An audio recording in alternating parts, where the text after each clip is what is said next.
할렐루야, 반갑습니다. 이 시간 나오신 여러분들을 주님의 이름으로 환영하고 또 축복합니다.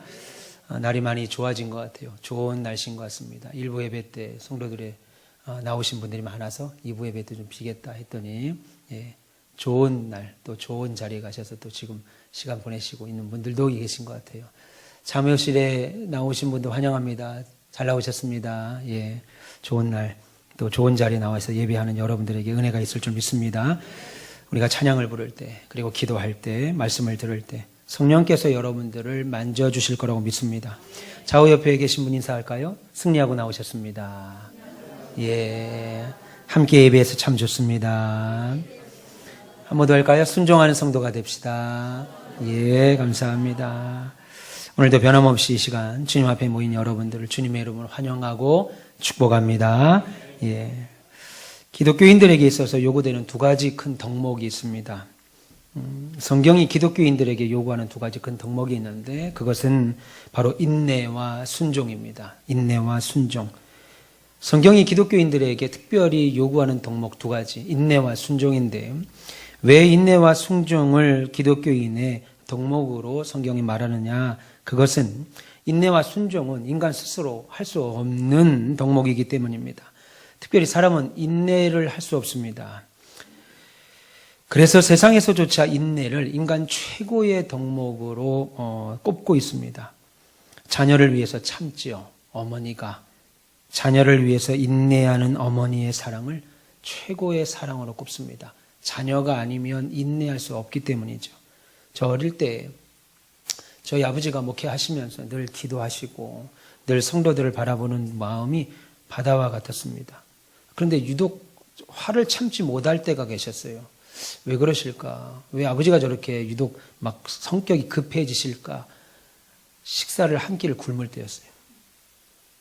밥 한 끼를 못 굶으신 거예요. 우리 아버지가 당이 있어서 당뇨가 있으셔서 밥 한 끼를 굶으면 짜증을 내시고 두 끼를 굶으면 가까이 갈 수가 없고 세 끼를 굶으면 세상이 전복됩니다. 왜 그러실까? 제가 50이 넘으니까 이제 저가 그래요.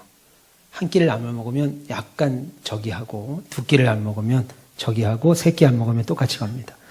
여러분 오실 때 제가 얼굴 표정이 밝지 않다. 두 끼 이상 굶었다 생각하시면 딱 맞다 생각합니다. 사람은 그렇게 인내가 어려워요. 그래서 성경은 인내를 신약에서만 21번을 말하는데 그 인내를 모두가 믿음과 연결하고 있습니다. 그냥 안 된다 이겁니다. 인내, 참는 거 그냥 안 되고 반드시 믿음이 결부돼야 참된 인내를 할 수 있다고 말하는 거죠.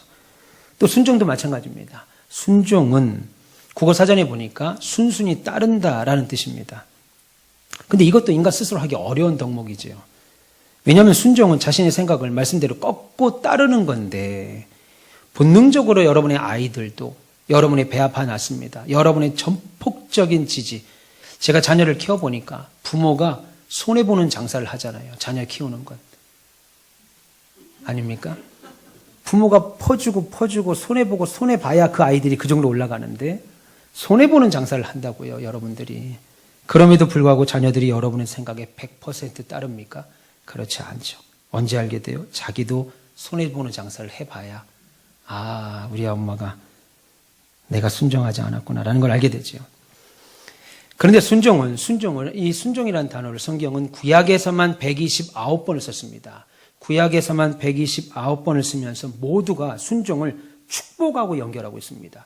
인내는 믿음하고 연결을 하고 있고 순종은 축복하고 연결하고 있습니다. 다시 말해서 인내는 그냥 안 되고 믿음이 있어야 가능한 것이고 순종의 결과는 반드시 축복을 따라온다는 말입니다. 인내와 순종 모두가 그리스도인들에게 요구되는 매우 중요한 덕목입니다. 오늘은 그 중에서도 순종에 대한 이야기를 좀 말씀을 나누려고 합니다. 도대체 순종이 무엇이냐? 성경은 여러 곳에서 순종을 이야기합니다. 구약, 신약 할 것 없이 여러 부분에서 순종에 관한 이야기를 하는데 오늘 우리가 읽은 이 본문에서 사도행전 8장에서 말하는 순종은 무엇인가, 그리고 그 순종의 근거, 그리고 순종의 결과가 무엇인가에 대하여 오늘 우리에게 보여주는 대표적인 사건입니다. 우리가 오늘 읽으신 사도행전 8장 한 장 앞에 보면 사도행전 7장인데요. 사도행전 7장에 보면 스데반 집사가 복음을 전하다가 유대인들에게 돌에 맞아 죽습니다. 그런데 놀라운 것은 스데반 집사가 그렇게 순교를 당한 바로 그날부터 예루살렘 교회가 생긴 이래 최대의 핍박이 일어납니다. 그동안의 핍박은 소위 교회 지도자들, 다시 말해서 사도들이나 아니면 전도자들을 향한 핍박이었다면 이제부터는 예수 믿는 사람 전체를 향한 핍박이었습니다. 그래서 모든 교인들이, 유대인이지만 그리스도로 개종한 교인들이 다 짐을 싸고 야반도주를 합니다. 그들의 잘못 때문에, 혹은 그들의 요즘 말로 말하면 사기를 당하거나 그들의 죄를 지어서 야반도주한 것이 아니라 예수 믿는 것 때문에 감당할 수 없는 시련이 찾아와서 집과 가산과 모든 것을 버려두고 흩어져 버렸습니다. 그리고 그들이 떠나서 다시 모인 곳이 어디였냐면 사마리아였습니다. 사마리아 땅은 왕정시대, 이스라엘이 왕정시대 두 나라로 나뉘기 전에, 다윗이 있기 전에 두 나라로 나누었죠. 나눌 때 남유다의 수도가 예루살렘이었고 북이스라엘의 수도가 사마리아 땅이었습니다. 근데 남유다는 바벨론에 의해서 멸망당하고 북이스라엘은 아수르라고 하는 나라에 의해서 멸망을 당합니다. 근데 여기서 지금 이스라엘 백성들 가운데 믿음 때문에 흩어진 사람들이 지금 사마리아라고 하는 땅에 이르렀습니다. 근데 놀라운 것은 그곳에 가서도 자신들은 정작 사마리아로 도망쳐 나온 것이 자신의 잘못이나 경제적인 사건 때문에 온 것이 아니고 복음 때문에 자신들의 삶이 이렇게 망가져서 지금 사마리아로 왔잖아요. 그래서 도망다니는 신세인데도 불구하고 여전히 자신들이 도망가 있는 사마리아에서 복음을 전하는 겁니다. 예수 믿으십시오. 예수 믿으십시오. 그것이 본문 1절부터, 오늘 읽진 않았습니다만 사도행전 8장 1절부터 4절까지 말씀입니다. 특별히 본문 4절에 보면 그 흩어진 사람들이 두루 다니며 복음의 말씀을 전할세라고 했습니다. 그 결과 이 사람들이 피해서 사마리아 땅에 갔었는데 사마리아 땅에 가서도 여전히 복음을 전한 결과 사마리아 땅에 복음이 받아지게 되는 겁니다. 그리고 사마리아 땅에 복음이 왕성해지고 교회로 돌아오는 사람들이 많아지는 거예요. 그런데 그 당시 남쪽에 살던 유대인들은 북쪽의 사마리아 사람들을 무척 경멸했습니다. 멸시했어요. 왜냐하면 말씀드린 대로 사마리아는 원래 북이스라엘의 수도였습니다. 그래서 북이스라엘 아수르에 의해서 멸망을 당했는데 북이스라엘이 아수르라고 하는 나라의 지배를 받을 때 아수르의 사람들이 북이스라엘에 있던 수도 사마리아에 대거 몰려와서 살았습니다. 그때 아수르의 남자와 북이스라엘 사마리아 사람의 여자, 아수르의 여자와 북이스라엘 사마리아에 살던 남자들이 결혼하여 자녀를 낳습니다. 우리말로 하면 혼혈인 같은 거죠. 다문화 가정 같은 겁니다. 자녀를 낳기에 그 당시에 혈통을 중시했던 유대인 사회에서는 있을 수 없는 일이었습니다. 더군다나 이방 사람들과 결혼하여 자녀를 낳았다라는 것은 있을 수가 없는 일이었기에 그들을 천히 봤습니다. 멸시했습니다. 심지어 내가 길을 가다가 사마리아라는 곳을 반드시 통과해야 되는데 나 그들 꼴도 보고 싶지 않아. 나 사마리아 사람 보는 게 정말 싫어. 상종도 하기 싫어. 라고 생각해서 사마리아를 삥 돌아서 갈 정도로 사마리아 사람들과 감정적으로 또 좋지 않았던, 정치적으로도 좋지 않았던 곳이었습니다. 그런데 지금 그 사마리아 동네에 유대인들이 복음의 핍박을 받아 피해서 도망가 거기서 복음을 전하여 사마리아 땅이 지금 막 복음이 왕성하다라는 것을 듣게 됩니다. 심지어 사마리아 땅에 복음 운동이 얼마나 활발하게 움직였던지 예루살렘에 있었던 예루살렘 교회 지도자들, 쉽게 말해 사도들도 그 소식을 듣습니다. 그래서 하나같이 말하기를 믿을 수 없다. 야, 어떻게 사마리아 땅에 복음이 전해지냐? 야, 그 혼혈인들에게 어떻게 하나님 말씀이 들어갈 수 있고 예수를 믿을 수 있느냐? 안 된다. 있을 수 없는 일이다. 라고 생각해서 예루살렘 교회는 그게 사실이냐? 사마리아 땅에 지금 복음이 일어나는 것이 사실이냐? 라고 해서 베드로와 요한을 특파합니다. 사마리아 땅에 보내게 돼요. 확인하고 오라고. 그것이 본문 14절입니다. 예루살렘에 있는 사도들이 사마리아에도 하나님의 말씀을 받았다함을 듣고 베드로와 요한을 보내매라고 했습니다. 그런데 지금 오늘은 그 얘기를 하려는 것이 아니고 그렇게 복음이 사마리아 땅에 왕성하게 확산되는 일에 선두적인 역할을 했던 사람이 누구였냐면 초대교회 7집사 중에 한 명이었던 빌립이었습니다. 여러분, 초대교회 7집사 중에 최초의 순교자가 스데반이라면 최초의 전도자는 빌립이었습니다. 이 빌립이 앞장서서 사마리아 땅에 가서 복음을 막 전하니까 수많은 사람들이, 사마리아 사람들이 복음을 받아들이기 시작합니다. 그리고 복음을 받아들여 예수를 믿기 시작합니다. 그 말씀이 5절과 6절 말씀이죠. 빌립이 사마리아 성에 내려가 그리스도를 백성에게 전파하니 무리가 빌립의 말도 듣고 행하는 표적도 보고 한 마음으로 그가 하는 말을 따랐다. 그렇게 말씀합니다.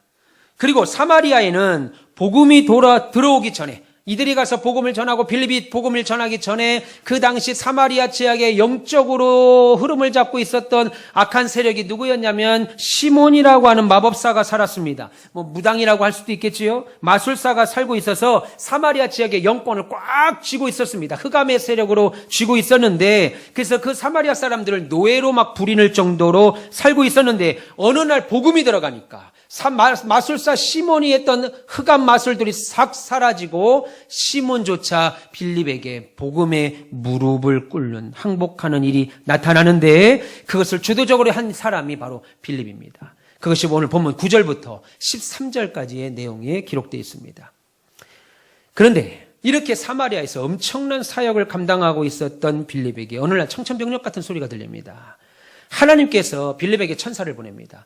보내셔서 하는 말, 보내셔서 한 가지 메시지를 전하는데 본문 26절에 주의 사자가 빌립에게 말하여 이르되, 오늘 우리가 읽으신 본문의 시작이죠. 주의 사자가 빌립에게 말하여 이르되 일어나서 남쪽으로 향하여 예루살렘에서 가사로 내려가는 길까지 가라. 그렇게 말합니다. 무슨 말이에요? 어느 날 천사가 느닷없이 빌립을 찾아옵니다. 찾아와서 약도 하나 주면서 이렇게 저렇게 이 길로 가라고 지금 말하는 거예요. 근데 오늘 본문에 보니까 예루살렘에서 가사 땅으로 가는 길. 그런데 이 길이 어떤 길인가? 약도를 쭉 따라보니까 26절 마지막에 여기가 어디라고 그럽니까? 광야. 예, 광야다. 예루살렘에서 가사로 가는 길이 어느 길인가 쭉 봤더니 결론은, 종착점은, 도착하는 지점은 광야라 이겁니다. 그러니까 한마디로 지금 복음을 왕성하게 전하고 있는 전도자에게 사마리아 땅에서 빌립이 없으면 안 되는데 지금 막 전도의 열매를 막 거둬들이고 있는 이때에 하나님께서는 천사를 통하여 뭐라고 말하냐면 황금어장과 같은 사마리아 땅을 떠나서 아무도 살지 않는 광야로 가라. 지금 이 명령을 하신 거예요. 여러분, 광야 하면 떠오르는 것이 뭐겠어요? 제가 인도에 살면서 광야 이제 트립이 있습니다. 광야 이제 돈 주면 일주일짜리, 보름짜리, 길게는 한 달짜리 광야 트립이 있습니다. 교회 때문에 제가 그렇게는 못하고. 광야를 가면요, 정말 사막적인 광야도 있지만 풀 한 폭이 나지 않는 척박한 땅, 돌 많고 덥고 선인장 같은 그런, 선인장은 아니어도 그렇게 물 없어도 살 수 있는 그런 식물 정도, 그 정도에 있는 땅이 광야입니다. 가도 끝이 없습니다. 사람 하나 살지 않는 그런 곳이 광야입니다. 근데 하나님은 지금 뭐라는 거예요? 지금 전도가 막 불이 일어나고 있는 사마리아를 버리고 광야로 가라. 사람이 없는 곳이에요.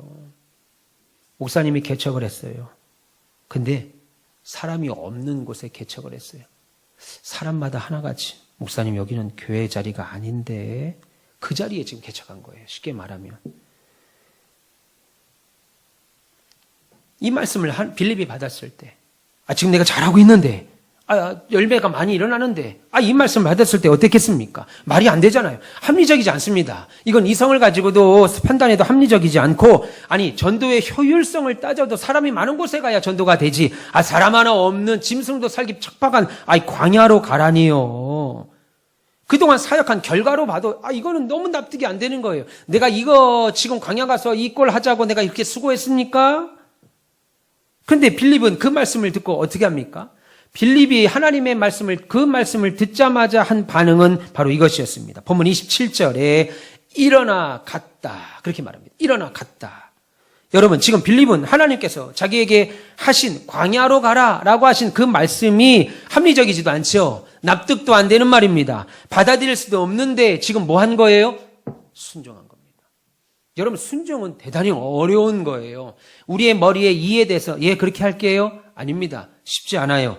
순종했다는 거예요. 여러분, 오늘 본문이 빌립의 사건을 우리들에게 이 시간 예배하는 3월 23일 날 예배하는 저와 여러분들에게 보여줌으로써 지금 예배하는 저와 여러분들에게 하고 싶은 말씀이 뭐냐는 거예요. 여러분, 순종은 그 말의 내용이 어떠하냐, 우리가 받아들일 수 있는 수준이냐, 아니면 받아들일 수 없는 수준이냐. 그래서 그 말의 내용이 어떠한가에 의해서 우리가 순종하는 것이 아니고 그 말씀을 하시는 분이 누구냐, 내게 지금 이 말을 하시는 분이 누구냐에 의해서 하는 것이 순종이다라고 오늘 성경은 말씀합니다. 그래서 그 말의 내용이 내가 생각할 때 합리적인가 이게? 그 말의 내용을 내가 쭉 들어보니까 그래 맞아. 이해할 만해. 그래. 그 말 내게 할 만해. 맞아. 이해할 만해. 그렇게 하면 효과가 있을 것 같아. 잘 될 것 같아. 그래. 그 말 따르면 참 잘 되겠다. 판단되어서 순종하는 것이 아니고 그 말씀을 하시는 이가 하나님이셔서. 그래서 저와 여러분들이 하나님에 대한 절대적인 신뢰와 절대적인 믿음 때문에 따르는 거, 내 마음은 그게 안 돼요. 합리적이지도 않고 그 말에 대해서 이해도 안 되고 그 말에 대해서 어떤 효과도 없을 것 같은데 이 말을 하시는 이가 하나님이시기에 신뢰와 하나님에 대한 신뢰와 믿음 때문에 따르는 것을 가리켜 성경은 순종이다.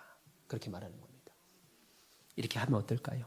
목사님 말 들어보니까 또 그게 좋겠네요. 하겠습니다. 이게 단순히 순종이 아니고 나는 받아들일 수가 없어요. 이해가 안 돼요. 도무지 그 말에 너무 부담이 돼요. 그런데 이 말씀을 하시는 이가 하나님이시기에 따른다. 그래서 하나님께서는 저의 순종을, 여러분의 순종을 그토록 귀하게 보시는 겁니다. 순종의 양상들, 내용들은 설명하지 않겠습니다. 여러분 인생을 살면서 온갖 것들로 순종에 대한 결과들이 있었으리라고 저는 생각하기에 내용은 말씀드리지 않지만 순종이 그만큼 어렵기에 하나님은 저와 여러분의 순종을 그렇게 귀하게 보는 거예요. 따라서 하나님은 저와 여러분의 순종을 통해서 여러분이 무엇을 이룰 것인가에 대한 관심을 갖기 전에 최 목사가, 우리 장로님들이, 여러분들이 하나님 말씀에 순종해서 무엇을 이루지에 대한 관심을 먼저 갖기 전에 우리의 모습을 보시면서, 순종하는 우리의 모습을 보시면서 안 되는데, 이거 따를 수가 없는데, 목사님 말씀 이거 이해할 수가 없는데, 그럼에도 불구하고 순종하는 모습을 보시면서 네가 나를 그 정도로 믿고 있구나, 네가 나를 그렇게 신뢰하고 있구나 라고 하는 것을 받아들이는 거죠. 그 순종의 결과로 어떤 결과물이 드러나기 전에, 주님은 그거 관심 갖기 전에. 그러므로 여러분, 사실 우리의 순종은 하나님을 어떻게 알고 있느냐, 내가 하나님을 어떻게 믿고 있느냐, 하나님을 어느 정도나 내가 신뢰하고 있느냐에 대한 반응이 순종입니다. 이 길로 가면 물에 빠져 죽는데, 요단강에 들어가면 우리는 반드시 죽는데, 하나님이 요단강에 들어가야, 요단강을 건너야 가나안 땅을 얻지. 그러니까 하나님이 우리 요단강 들어가면 죽이지 않지. 왜 안 죽어? 몰라. 하나님이 가나안 땅을 우리에게 주신다고 하셨으니까 가나안 땅을 받으려면 요단강을 건너야 하니까 우리를 죽이지 않으실 거야 라고 하는 하나님의 절대적인 신뢰와 믿음이 있어야 요단강으로 들어갈 수 있죠. 하나님은 나를 죽이지 않는다. 하나님은 나를 망하게 하지 않는다. 이상하다. 이렇게 하면 내가 손해보는데. 그래도 하나님은 나를 해롭게 하지 않으시고 결국 유익을 주신다라고 하는 믿음, 혹시 손해를 본다 하더라도 그것이 궁극적으로는 내게 유익이고, 지금 당장은 손해보고 어려운 일이 있다 하더라도 궁극적으로는 하나님이 그 일이 내게 복이기 때문에 하나님이 지금은 나를 손해보게 하시는 것이다, 이런 생각들이 하나님에 대한 절대적인 신뢰입니다. 아이들이 무서워합니다.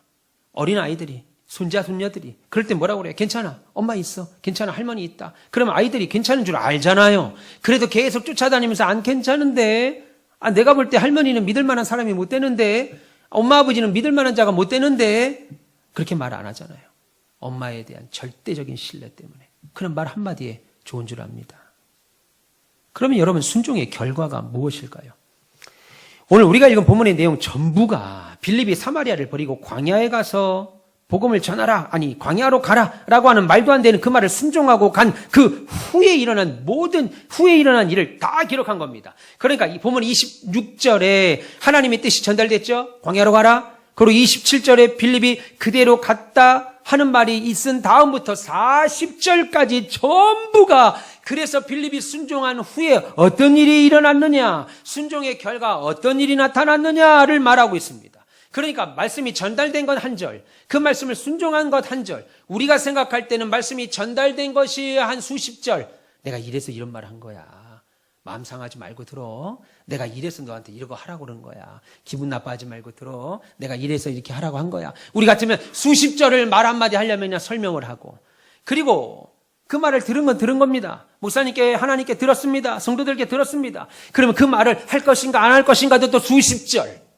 내가 목사님께 사실 그 말씀 들을 때 마음이 상했다부터 시작해서, 마음이 좋았다부터 시작해서, 아무 마음이 없었다부터 시작해서 온갖 얘기, 그리고 그 일을 했다는 한 절. 근데 오늘 성경은 그렇게 말하고 있지 않죠. 그 말을 들었다, 하나님이 하셨다는 한 절, 그리고 그것을 이루었다, 진행했다 한 절, 그리고 그 결과가 십수절이 그 결과입니다. 성경이 의도들 가지고 지금 기록을 이렇게 한 거예요. 그러면 오늘 본문에서 순종하면 우리에게 어떤 결과가 오는지를 말합니다. 오늘 본문에서만 살펴보면 세 가지 결과가 나타나고 있습니다. 첫 번째는 먼저 순종하는 사람 자신에게 기쁨과 보람이 있습니다.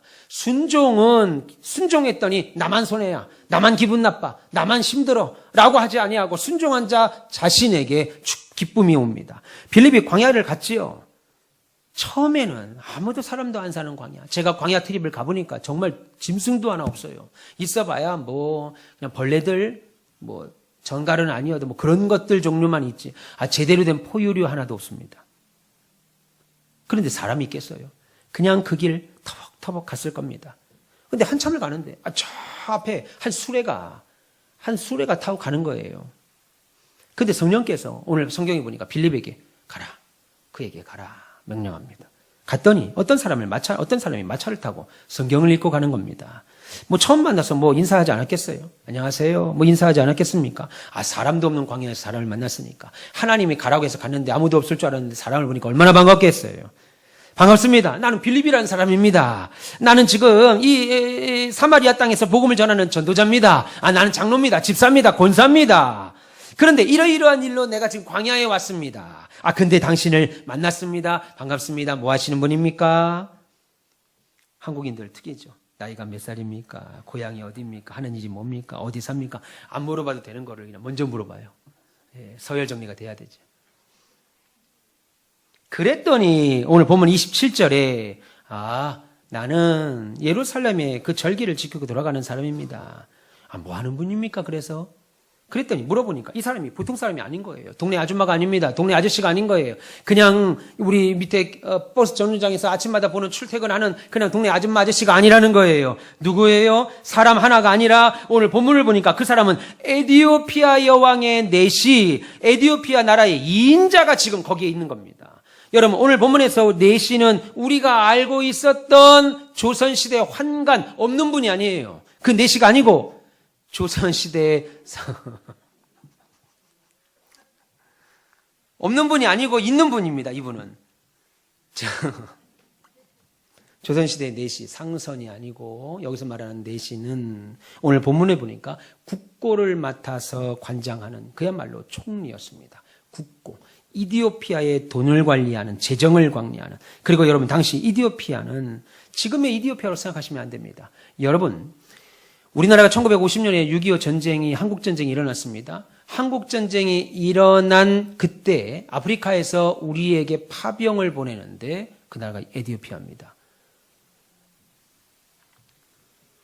여러분, 당시 에디오피아는 말씀드린 대로 솔로몬 시대 이후부터 에디오피아는 이집트와 함께 아프리카 대륙에서 유일하게 고유 문자를 갖고 있었고 언어를 갖고 있었고 경제적으로도 당시 아프리카에서 가장 왕성하고 부강한 나라가 에디오피아입니다. 다시 말해 지금 빌립이 하나님 말씀대로 사마리아 땅을 포기하고 사마리아의 전도 사역을 포기하고 광야로 가라는 말씀에 순종해서 갔더니 거기서 사람 하나를 만났는데 그 사람 하나가 동네에서 볼 수 있는 아줌마 아저씨 그냥 아무것도 할 것 없는 그런 동네 사람이 아니라 하나의 국가를 만난 거예요. 그런데 그 사람이 순례차 예루살렘에 왔다가 귀국하는 길에 마차 안에서 만난 겁니다. 물론 이 사람이 왜 예루살렘에 와서 이스라엘 백성들이 하는 하나님 앞에 절기를 지켰는지, 어떻게 하나님을 알게 됐는지는 알 수가 없습니다. 물론 솔로몬 시대 때 이후에 그 일이 진행됐을 거라고 추정하지만 어떻게 이가 정말 절기를 지킬 정도까지 됐는가는 우리가 성경이 나와 있지 않아서 알 수 없는데, 놀라운 것은 그가 마차 안에서 지금 이사야 53장 7절을 읽고 있었다는 겁니다. 그럼 여기서 한 가지 우리가 궁금한 것이 있지요. 구약 성경은 히브리어로 기록되어 있습니다. 그런데 히브리 사람도 아닌 아프리카 사람이 히브리어 성경을 어떻게 읽을 수 있었겠냐는 겁니다. 지금은 히브리어 성경이 아니고, 그래서 이 성경은 당연히 히브리어 성경을 그 당시 신약이 기록된, 구약은 히브리어로, 신약은 헬라어로 기록되어 있습니다. 근데 히브리어로 기록된 성경을 그 당시 통용어였던, 공통 언어였던 헬라어로 번역한 성경을 우리가 흔히들 70인역이라고 그러죠. 그 70인역 성경을 가지고 지금 이사야 53장 7절을 읽고 있었습니다. 성경이 뭐라고 그럽니까? 그가 곤욕을 당하여 괴로울 때에도 그의 입을 열지 아니하였으며 마치 도수장으로 끌려가는 어린 양과 털 깎는 자 앞에서 잠잠한 양같이 그의 입을 열지 아니하였도다. 이 구절을 지금 읽고 있었던 거예요. 빌립을 만날 때. 근데 도무지 그 뜻을 모르겠는 거예요. 여기서 말하는 그가 곤욕을 당했다 할 때 그가 누구지? 어린 양이라고 할 때 이 어린 양이 도대체 누구를 말하는 거지? 이 유대인이 아니니까 이해할 수가 없었다 이겁니다. 그때 빌립이 그 뜻이 무슨 뜻인지 알겠습니까? 라고 묻자, 지도해 주는 사람이 없는데 내가 이 뜻을 어떻게 알겠습니까? 서로 반문하지요. 그리고 내시는 빌립에게 마차에 올라오세요. 마차에 올라오셔서 이 뜻을 아신다면 좀 알려주세요. 여기 성경에서 가리키는 자, 그가 누굽니까? 여기서 말하는 어린 양 누굽니까? 그러자 빌립은 오늘 본문에 보면 그 고난의 종이, 그 어린 양이 바로 예수 그리스도다라는 것을 가르쳐 줍니다. 한마디로 빌립이 입을 열어서 예수 그리스도를 가르쳐 복음을 전한 거예요. 그러자 그 내시에게 성령이 임하여서, 선생님, 내가 당신에게 지금 세례를 받고 싶은데 세례 받는 일에 어려움이 있겠습니까? 받을 수 있겠습니까? 결격 사유가 혹시 있겠습니까? 라고 묻죠. 그러자 빌립이 마차를 세우고 물가로 내려가 거기서 세례를 베풉니다.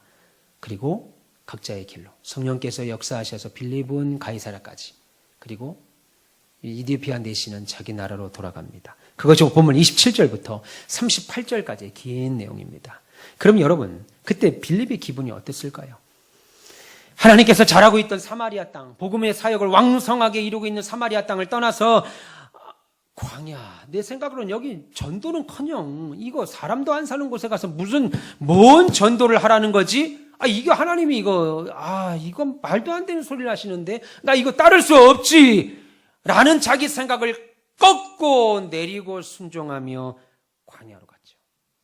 그래서 그 광야로 갔는데 사람이 하나 있습니다. 그리고 사람을 만났더니 그 사람은 단순히 동네 아저씨가 아니고 사람 하나가 아니라 하나의 국가를 만난 거예요. 그리고 그 사람에게 복음을 전했더니 당장 내가 세례를 받겠습니다 라고 말합니다. 그럼 이때 빌립의 기분이 어떻겠어요? 여러분들이 지난 시절 주일날 예배 끝나고 목사님 등록하겠습니다 라고 하면 제 기분이 얼마나 좋은지 몰라요. 감사한지 몰라요. 그런데 빌립이 만났던 에티오피아 내시, 다시 말해 국고를 맡았던 이 인자가 하나님 말씀을 듣고 복음을 받아들일 때 빌립이 어떻겠습니까? 예스, 그렇지, 이거다, 이거지. 하나님이 이렇게 하셨지. 그럼 그렇지. 하나님이 누구신데 내가 이럴 줄 알았어. 여러분, 어려운 상황에서도 하나님 앞에 헌신하고 어려운 상황에서도 여러분 하나님 앞에 순종하셨던 여러분들이 나중에 그 순종의 결과를 딱 깨닫는 순간, 그렇지, 하나님이 나 손해보게 하지 않지. 그거 하나님 가져가시고 나 망하게 하지 않지. 하나님이 그렇게 하신 이유가 이거지. 경험들이 있으시지요. 내용들은 설명 안 드리겠습니다. 여러분 머릿속에 떠오르는 것들 다 하나님이기 때문에 자신의 뜻을 접는 거죠. 하나님이 뜻이시기 때문에 자신의 뜻을 접는 겁니다. 그 뜻을 순종하며 가는 사람에게는 그 현장에서 반드시 이런 기쁨과 보람이 있다고 저는 믿습니다. 개인의 보람이에요. 순종하는 사람에게는 개인의 기쁨이 있다고요. 두 번째, 빌립의 순종은 나의 기쁨으로만 그치지 않았습니다. 내가 좋아, 순종했더니 나만 좋아, 이것도 감사한데 자신의 기쁨으로만 그치지 않았습니다. 또 다른 사람을 행복하게 했습니다. 오늘 본문 27절을 보면 이 넷이 27절에 보면 이 내시가 그냥 자기 나라 에디오피아로 돌아가고 있었습니다. 일어나 가서 보니 에디오피아 사람 곧 에디오피아 여왕 간닥의 모든 국고를 맡은 관리인 내시가 예배하러 예루살렘에 왔다가 돌아가는데, 그렇게 말합니다. 그냥 돌아가는 거예요. 여기 내용을 보면 그냥 예배를 마치고 돌아가는데, 그런데 39절을 다시 보시면 이 사람이 지금 어떻게 돌아가고 있는지를 설명하고 있습니다. 둘이 물에서 올라올새 주의 영이 빌립을 이끌어간지라 내시는 길을 가므로, 아니죠? 그 사이에 뭐가 있어요? 그렇죠. 기쁘게. 내시는 길을 가는데 27절에는 그냥 길을 간다고 했는데 39절에서는 내시가 돌아가려지만 어떻게 돌아가느냐? 기쁘게 감으로 그를 다시 보지 못하였다. 그렇게 말씀합니다. 내시는 기쁨을 가지고 흡족한 마음으로 고국으로 돌아갔다는 거예요. 그냥 아무 생각 없이 복잡하고 답답한 마음으로 성경을 읽어도 이해도 안 되고, 이가 누구지? 이 어린 양이 누구지? 내가 예루살렘에 와서 절기를 지키고 돌아가도 별 마음이 없었는데 이제는 돌아가면서 흡족한 마음과 기쁨을 얻어 돌아갔습니다. 여러분, 한 사람의 순종은 자신만 기쁘지 아니고 다른 사람도 기뻐하게 합니다. 헌수 집사님 성가대 앉으셨네요. 몸이 아프셔서 성가대를 당분간 쉰다고 최 장로님한테 내가 들었는데, 내가 그 말을 듣고 마음이 많이 아팠어요. 그래서 내가 집사님 놓고 기도해야 되겠다 했는데 한 주 만에 다시 복귀한 거 보고 내가 너무 마음이 기쁩니다. 순종이 저를 기쁘게 하죠. 여러분들 기쁘죠? 그런 일 있는 줄 몰랐죠? 근데 지금 그런 일이 있었다는 거 아니까 기뻐요, 안 기뻐요? 그렇죠. 봐봐요. 허은수 집사님 성가대 앉는 거 별거 아닌 것처럼 보일 수 있는데 그 성가대 앉는 것 때문에 다 웃잖아요. 여기 지금 인상 속에 있는 분 한 분도 안 계십니다. 왜 성가대를 앉고 그래? 이렇게 말하는 사람 없이. 예. 오근희 권사님 어때요? 옆에 허 집사님 계시니까 좋지요? 네. 내가 순종했는데 다른 사람이 기쁘다 이겁니다. 이 순종의 기쁨의 능력이죠. 여러분, 이렇게 한 사람의 순종은 다른 사람을 행복하게 하는데, 여러분들의 순종은 다른 사람을 나도 알지도 못하는 사이에 행복하게 하고 즐겁게 한다는 사실 기억하길 축원합니다. 마지막 세 번째는 여러분의 순종에 결과가 있습니다. 나도 좋아. 그래, 너도 좋아. 그리고 끝나면 무슨 의미가 있겠어요? 결과가 있다 이겁니다. 순종의 결과가 반드시 따라옵니다. 여러분, 그럼 이 이디오피아 내시가 세례를 받고 기쁜 마음으로 자기 나라로 돌아갔습니다. 돌아가서 뭐 했을까요? 자기도 읽으면서 알지 못했던 그 성경이 말하는 예수 그리스도를 깨달았습니다. 마음으로 영접했습니다. 입으로 믿어 마음으로 고백했습니다. 그래서 성령의 역사가 나타났습니다. 마음이 충만한 상태로 자신의 나라 에디오피아에 돌아가서 뭐 했겠어요? 국고를 맡은 2인자가 당연히 복음 전하는 일에 주력했지요. 그가 가진 권세를 보나 배경을 보나 그 빌립을 통해 한 복음의 경험으로 보나 그 일을 했을 거라는 것은 너무나도 자명하고 분명한 사실입니다. 빌립이 하나님께서 이 사마리아 성을 포기하라고 하는 명령 뜻에 순종했더니 그것이 이디오피아 국가 전체를 가져오는 결과를 가져왔습니다. 여러분, 따라서 이디오피아는 아프리카 대륙에서 가장 먼저 기독교 국가가 됩니다. 나중에 시간이 제가 되면 왜 이디오피아가 가장 기독교 국가에서 지금은 가장 가난한 나라로 전락했는지 말씀을 드리겠습니다. 이디오피아는 말씀드리는 것처럼 아프리카에서 가장 먼저 기독교 국가가 됐습니다. 심지어 우리나라가 한국전쟁이 일어날 때 아프리카에서 유일하게 파병을 2,500명을 보낸 나라입니다. 그래서 이디오피아에 계신 선교사님이 그런 얘기 하시더라고요. KPM에서 선교 보고를 할 때. 아프리카 어디 나라를 가도 한국인이 선교하는 데는 어려움이 따른대요. 반기질 않으니까. 백인도 아니고 흑인도 아니고 어정쩡한 꼬마니까. 저 보면 나오시겠죠? 이건 흑인도 아니에요. 어찌 보면 흑인 같은데 어찌 보면 백인 같기도 하고 어정쩡하니까 싫어한다는 거예요. 복음 전하는 게. 근데 에디오피아 사람만 우리가 꼬레야라고 하는 순간에 집에 있는 그 가난한 사람들이 음식거리를 다 갖고 온답니다. 왜 그러냐? 그래서 아프리카에서 가장 복음 전하기 쉬운 나라가 에디오피아예요. 왜냐하면 이들이 한국전쟁을 파송을 합니다. 한국전쟁에 파송하는데 누구를 보내냐면 이디오피아 왕이, 지금도 왕이 있습니다. 이디오피아 왕의 근위대, 왕을 지키는 근위대 2,500명을 한국전쟁에 파송해요. 그리고 하는 말이 너희들은 절대로 죽지 마라. 싸움에서 지지 마라. 라는 말을 제가 나중에 한번 말씀드리겠습니다. 이디오피아 말로 써서 파송합니다.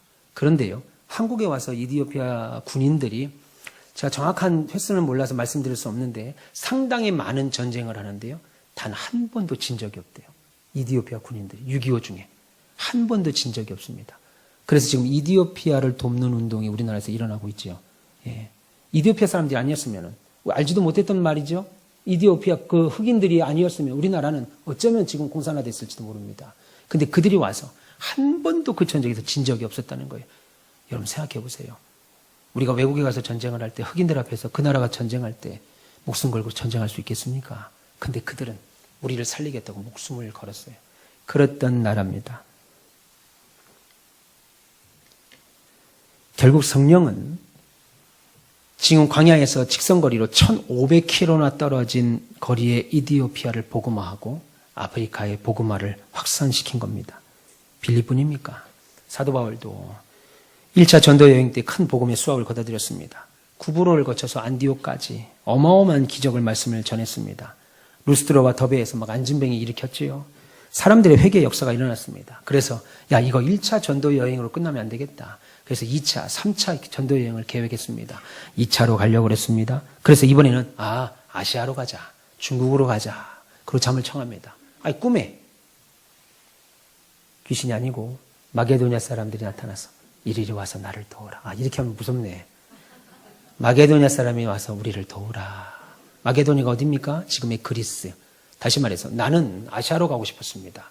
유럽으로 아시아로 가서 중국으로 가고 싶었습니다. 그런데 하나님께서 중국을 막으시고 아시아를 막으시고 유럽으로 가기를 원하셔서 그리스로 가서 복음을 전하여 지금 유럽이 복음의 종주국이 된 것이지요. 바울뿐입니까?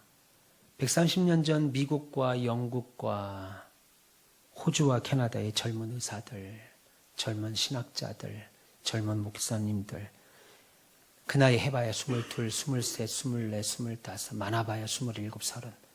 언더우드와 벤젤러 같은 수많은 믿음의 선배들이 그 당시에 알지도 못했던 조선이라고 하는 나라에 지금이야 미국 가는 거 기쁨으로 가지만 그 당시 배를 타고 가기에 목숨을 걸고 가는 겁니다. 목숨을 걸고 이 땅에 와서 하나님의 나라, 하나님의 나라. 그 당시 언더우드 선교사가 선교지에 총회 보낸 선교 일지에 보면 그런 내용이 있습니다. 한국 땅에 처음에 왔는데 복음을 전하는데 웬 돌들이 이렇게 많은지 몰랐다는 거예요. 동네에 돌이 너무 많다는 거예요. 그래서 그 돌이 뭔가 봤더니 소똥, 개똥. 자기는 돌인 줄 알았더니만 온 동네가 소똥, 개똥 천지였다는 거예요. 그랬던 나라에 그들이 와서 복음을 전하고 사모님이 거기서 죽고 자식들이 학질과 이질에 걸려 죽고 그 결과들이 지금 양화진에 수백 명의 선교사의 자녀들이 묻혀있죠. 우리가 지금 다 가서 봤지요? 예. 여러분 자기 나라에서 편하게 살 수 있었던 교수들이었고 의사들이었고 목회자들이었습니다. 가라. 조선에 가서 하나님 말씀을 전하라 라고 하는 그 말에 순종한 결과 이 시간 우리가 예배하는 거예요. 그들의 목숨값을 예배한다고요. 여러분들이 가지고 다니는 이 성경 싸게는 3만 원, 비싸봐야 10만 원이면 삽니다. 큰 돈 아니죠, 여러분 인생에. 근데 이 성경 하나 지키고자 수많은 사람들이 목숨을 걸었어요. 그 결과 여러분들이 지금 성경을 읽고 있는 거예요.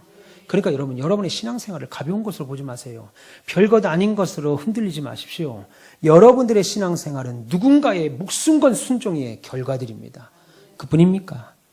하나님께서 목회 잘하고 있는 저에게 코로나 팬데믹, 그것도 참 절묘합니다. 하나님은. 코로나가 2020년 1월에 시작됐습니다.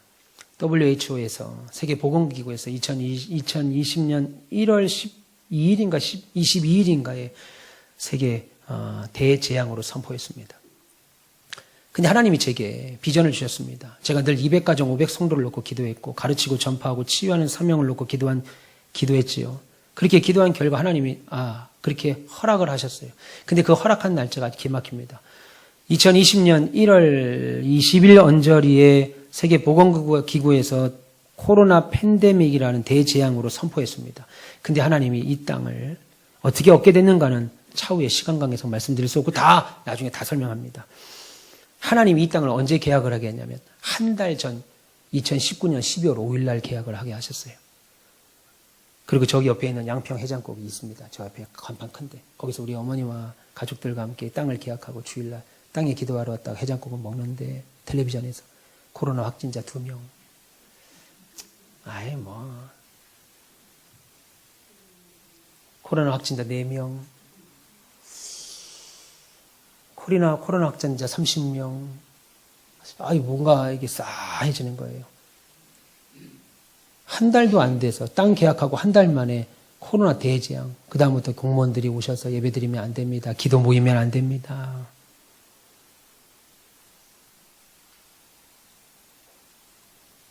(10만 원, 20만 원, 1,000만 원, 200만 원, 1억, 2억 가지고 질 수 있는 건물이 아니잖아요. 우리 교회 지금 감정가가 대략 80억입니다. 이 건물이.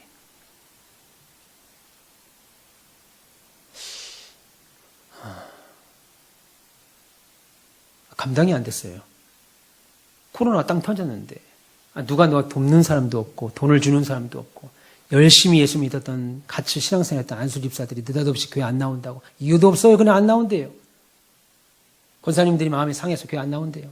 우리 여기다가 계시니까. 목사님 포기하십시오. 지금 예배당 칠 때가 아닙니다. 모든 목사가 다 선후배들이 저에게 말하고 우리 장로님들도 말은 안 했지만 눈으로 계속 쐈죠.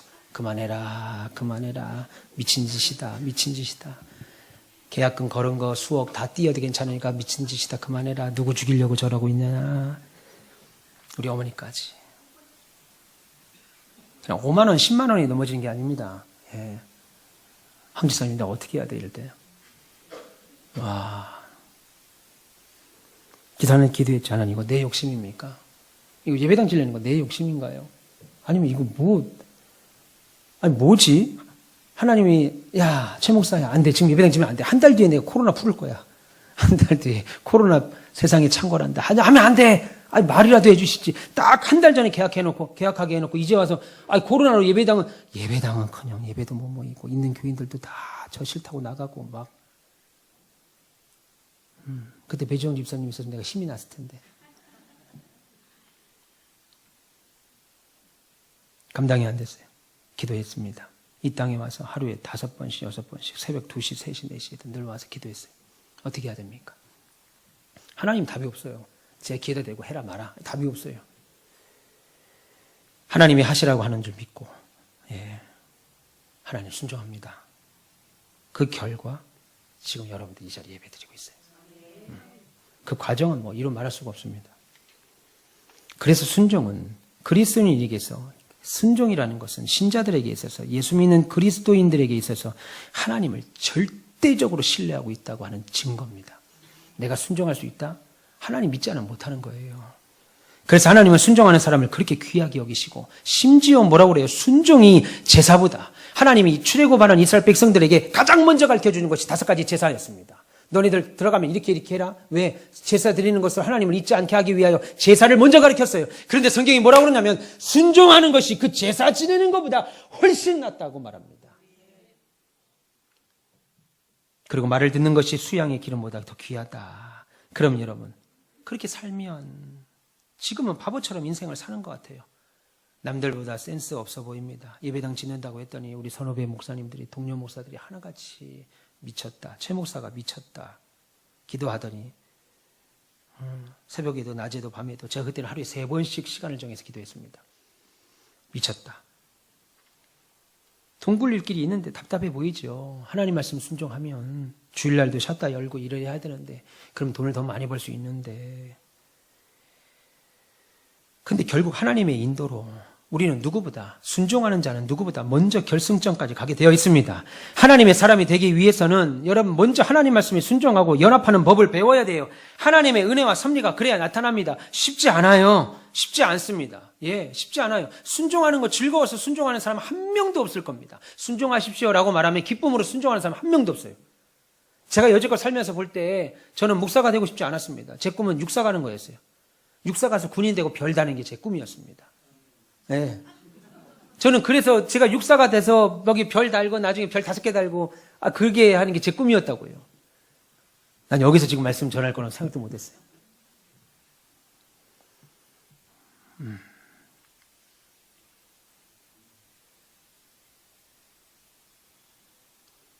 텔레비전에 보니까, TV에 보니까 박진영 씨 있잖아요. 가수 박진영 씨. 아시죠? JYP라고 하는 박진영 씨가 어느 프로에 나와서 이런 말 하더라고요. 어떻게 하면 그렇게 성공할 수 있어요? 어떻게 하면 그렇게? 아우, 춤 좋아하고 노래 좋아하니까 그것만 하다 보면 성공할 수 있었던 것 같아요. 막 이렇게 얘기하니까 아닙니다. 하기 싫은 걸 수십 년 하니까 성공했습니다. 난 춤추는 거 안 좋아합니다. 그것도 노래방 가서 한두 곡 부를 때 좋은 거지. 하루 종일 노래 부르고 하루 종일 춤추고 그걸 매일 수십 년 해야 성공합니다. 여러분, 순종은요, 순종하면 복의 결과들이 따라오는데 그 순종은 오늘 순종 한번 해볼까? 막 기분이 좋은데요. 한번 내 생각 한번 꺾어보고 순종할까? 그런 날 안 옵니다. 사람은 그렇게 착하지 않아요. 제가 목회를 해보니까 사람은 그렇게 안 착합니다. 순종하고 한번 순종해볼까 하는 마음이 안 들고요. 어떻게 하면 순종 안 하려고 하는 마음이 먼저 들어요. 어떻게 하면 순종 안 하지? 어떻게 하면 목사님하고 눈 안 마주치지? 어떻게 하면 예배 끝나면 빨리 집에 가지? 이게 먼저 든다고요.